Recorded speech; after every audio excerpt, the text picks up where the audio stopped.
I remember the moment I stepped into the grand ballroom, sunlight spilling through the towering windows, illuminating every crystal chandelier and golden accent. The scent of fresh roses mingled with soft piano music, and for a fleeting second, it felt like the world had paused just for me. Guests whispered as I passed, smiles polite but eyes sharp, and I couldn't help noticing the subtle tilt of envy in my sister's gaze and the barely concealed judgment from distant relatives. Every detail, from my silk gown hugging my shoulders to the glimmer of my diamond bracelet, screamed perfection, but beneath it, I felt it. Their eyes followed me constantly, measuring, comparing, questioning whether I deserved any of this. Even in my happiest moment, I couldn't shake the prickling awareness that I was being watched, evaluated, underestimated. It was intoxicating and terrifying all at once, a heady mix of triumph shadowed by quiet tension, and I knew, somewhere in that crowd, someone was waiting for their moment to strike. Among the crowd, my cousin stood out, not for her elegance, but for the way her eyes lingered on everything I owned, as if counting every jewel, every silk fold, every subtle sparkle of my happiness. She smiled, but it never reached her eyes, and I knew that smile all too well from years of family gatherings where her charm hid an endless hunger for more. Memories of childhood came rushing back, the birthdays she overshadowed, the holidays where my achievements were dismissed, and the subtle way my parents always leaned toward her, excusing her selfishness while critiquing me for the tiniest slip. I felt the familiar knot of frustration tighten as I watched her whisper to a friend, glancing at my table with that look of entitlement. She had always believed life owed her what I'd earned through effort and sacrifice. And now, dressed in designer fabrics and pearls, she looked ready to take what wasn't hers. But I wasn't naive. And this time, I would be ready. As the reception unfolded, laughter and clinking glasses filled the air, but my attention kept drifting toward her. She hovered near the gift table, fingers brushing over envelopes with an exaggerated curiosity, murmuring to the wedding planner in hushed tones. "Oh, that's interesting," she said, glancing at the stack of property papers I had casually left nearby. My stomach tightened. I walked over, smiling, trying to mask the unease. "Everything okay?" I asked. She flinched slightly, then recovered with a perfectly timed laugh. "Just admiring how meticulous you are," she said, eyes flicking up to mine with a calculated gleam. I forced a chuckle but couldn't shake the feeling. Something wasn't right. Over the years, she had perfected the art of hiding her schemes behind charm. My mind raced, recalling subtle manipulations from past family events, the sneaky attempts to undermine me while everyone else laughed along. I tried to push it aside, but every glance she threw in my direction carried the weight of an unspoken threat, and I knew I had to stay alert. I felt my chest tighten when I saw her approach the notary table with a folder clutched tightly in her hands, her posture all confidence and cunning. "I just need to clarify a few details about the property," she announced casually, as if she had every right to demand it. My heart raced, panic and disbelief flooding me at once. I stepped forward, my voice sharper than I intended. "Excuse me, that's my penthouse. You don't have authorization for—" She cut me off with a polite laugh that sent chills down my spine. "Oh, I think I do," she said, sliding the folder toward the clerk, her eyes gleaming with triumph. Anger surged through me, burning hot, but it was tangled with fear. Everyone around us paused, sensing the tension, and I felt utterly exposed, my family watching silently. Betrayal clawed at my chest, and for the first time, I felt powerless. How could she attempt this so openly? My mind raced, but every option seemed blocked.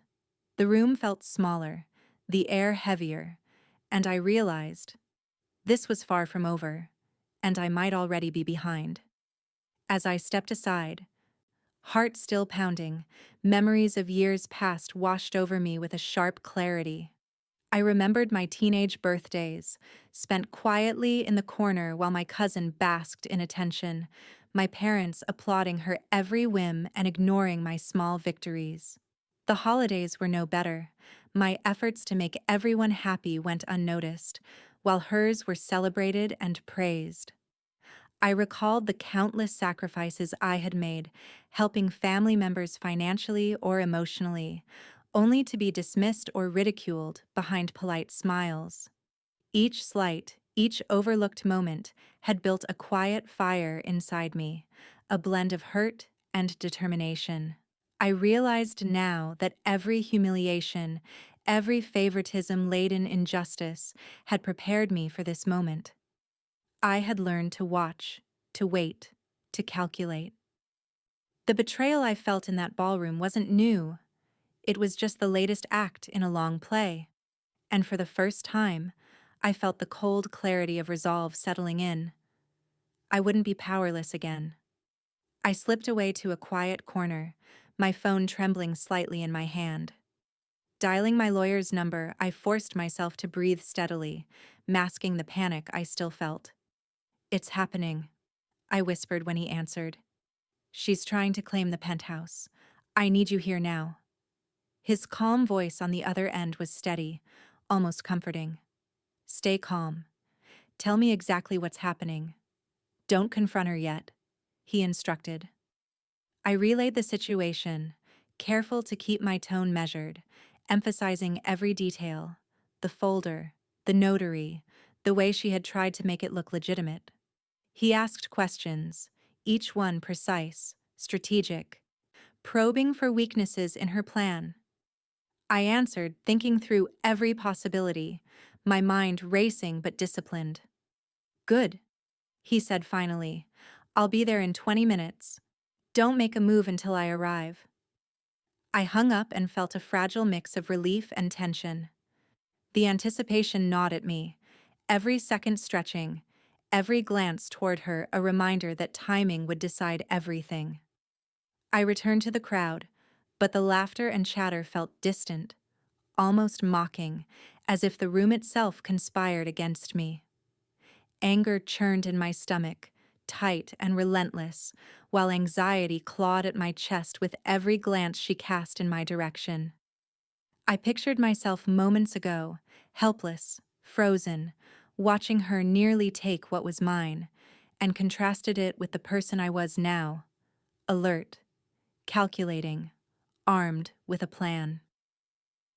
The vulnerability I had felt earlier seemed like a distant memory, replaced by a sharp, simmering readiness. My mind raced through every past slight, every injustice, every whispered insult that had once left me crumpled in the corner of family gatherings. I felt the weight of years pressing down, but it fueled a strange clarity. The helplessness of before had sharpened my senses. The panic of now had steeled me. I knew the confrontation was coming, and I felt the mix of fear and anticipation that only comes when every second matters, and when the stakes are everything you've ever fought to protect. The moment I saw him enter, my lawyer moving through the crowd with quiet authority, the tension shifted instantly.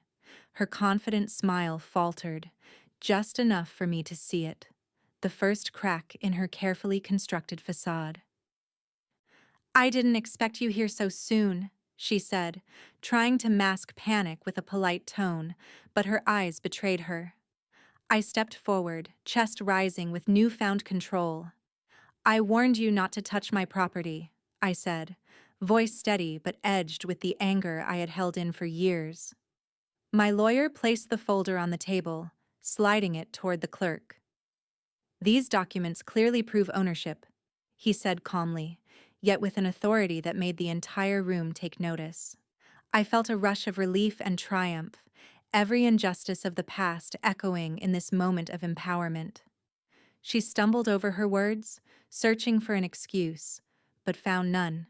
For the first time that night, I wasn't just defending myself, I was taking back control. asserting power I had earned and finally claiming the respect that had long been denied. The room went silent as my lawyer cleared his throat, holding up the carefully prepared documents. For everyone here to see, he began. These papers confirm that any attempt to claim this property without authorization is not only illegal, but void. Gasps rippled through the crowd, and I felt my cousin's posture stiffen, her practiced smile dissolving into disbelief. You can't. This isn't fair, she sputtered, her voice cracking as relatives leaned in, eyes wide. I took a deep breath, feeling a mixture of triumph and vindication. Fair? I said, my voice calm but sharp. I've worked for this, sacrificed for this, and you've spent years trying to undermine me, not tonight. Guests murmured, some shaking their heads, others offering sympathetic glances. She fumbled for words, but nothing could undo the evidence displayed before everyone. The humiliation was palpable, and I relished the justice unfolding in real time.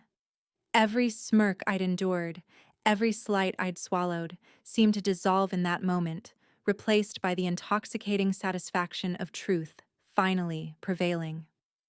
My lawyer stepped forward, a confident calm radiating from him as he laid out the final piece of evidence.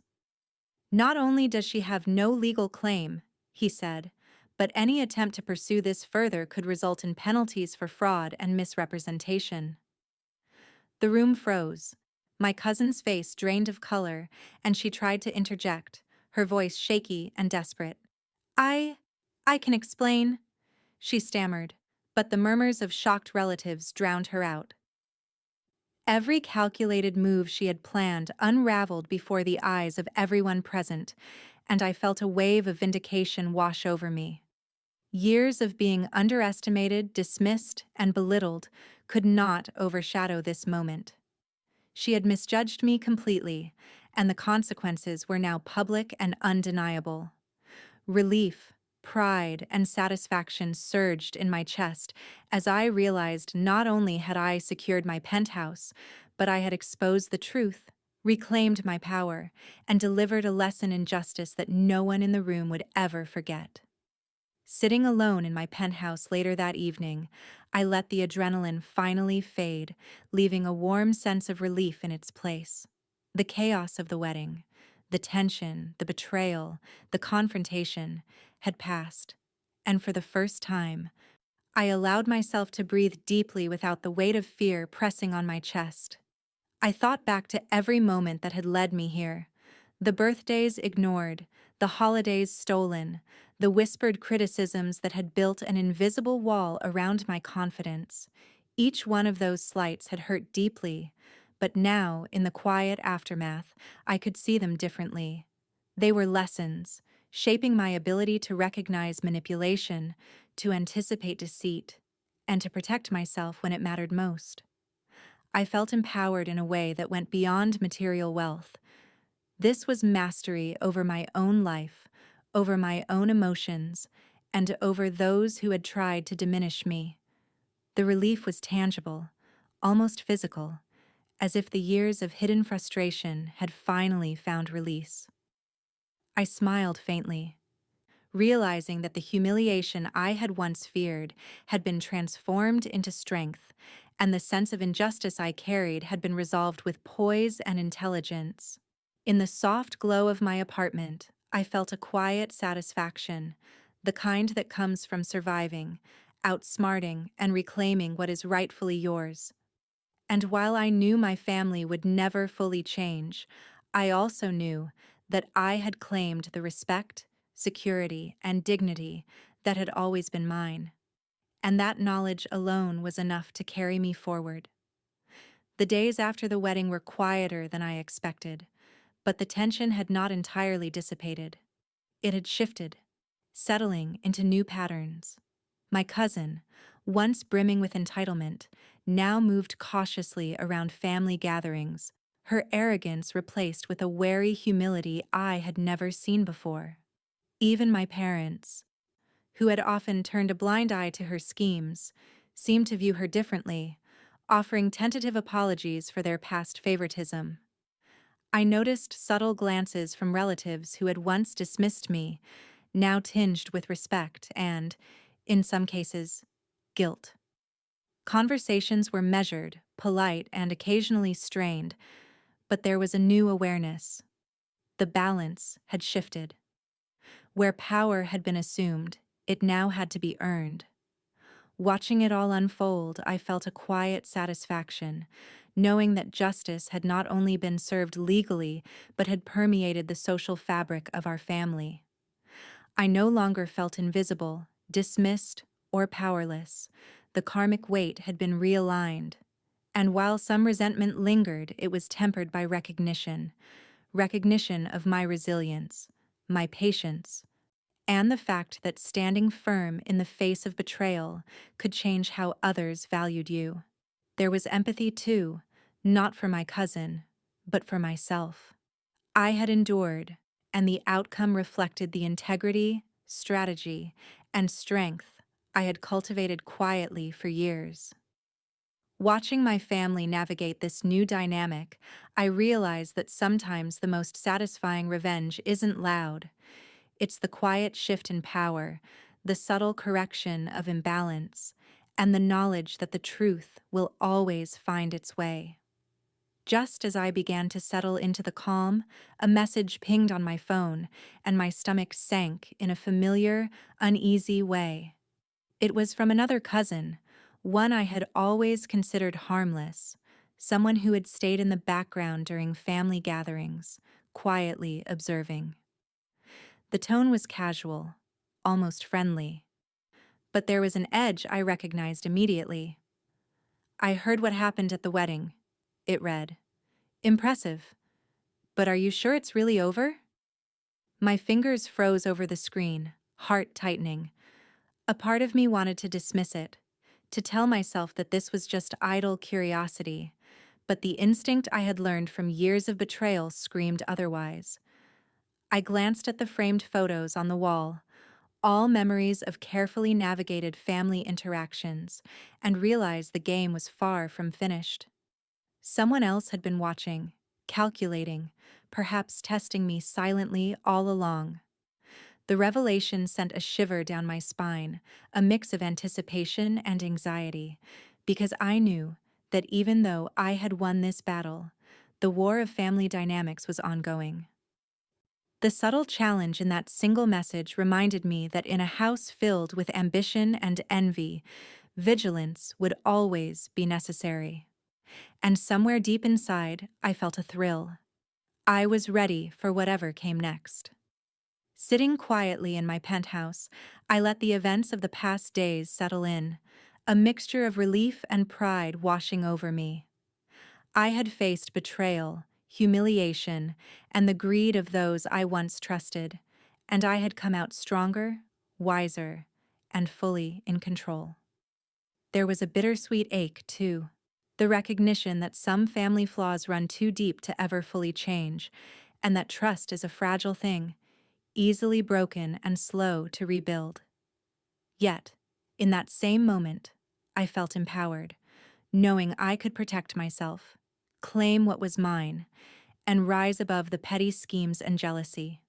The victories were mine, not just in material terms, but in the quiet mastery of my own life and emotions. As I looked out over the city skyline, I smiled softly, knowing that even amidst imperfection, I had found my strength, my dignity, and a sense of justice that no one could take away. And for the first time in years, I felt truly at peace.